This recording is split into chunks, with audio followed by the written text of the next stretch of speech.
ہم نے اس قرآن کو شب قدر میں نازل کیا. تمہیں کیا معلوم شب قدر کیا؟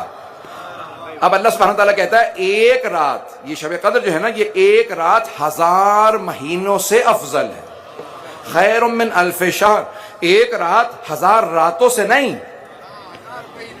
1000 مہینوں سے افضل ہے.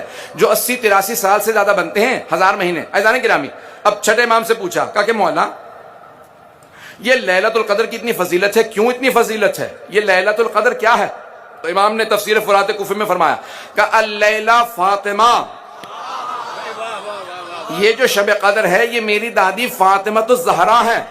من عرفہا حق معرفتہا فقد ادرک لیلۃ القدر، جس نے بھی میری دادی زہرا کی جیسے معرفت حاصل کرنے کا حق ہے معرفت حاصل کر لی تو اس نے لیلۃ القدر کو درک کر لیا، اس نے لیلۃ القدر کو سمجھ لیا. مجمع کی توجہ ہو، سارے مجمع کی توجہ ہو. مولا یہ آپ نے فرمایا جس نے بھی جناب سیدہ کی معرفت حاصل کی اس نے لیلۃ القدر کو سمجھ لیا. کیوں جناب سیدہ کی اتنی کیوں معرفت ضروری ہے، کیوں ان کا اتنا مقام ہے؟ بھئی لیلۃ القدر کی فضیلت یہ ہے کہ اس میں قرآن نازل ہوا. لیلۃ القدر کی فضیلت یہ ہے کہ اس میں قرآن نازل ہوا. قرآن کیا ہے؟ جس کے متعلق امیر المومنین نے کہا یہ جو قرآن ہے یہ قرآن صامت ہے.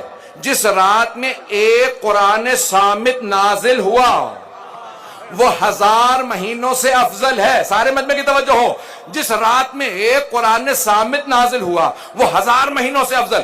جس بی بی کی آغوش سے 11 قرآن ناطق ملے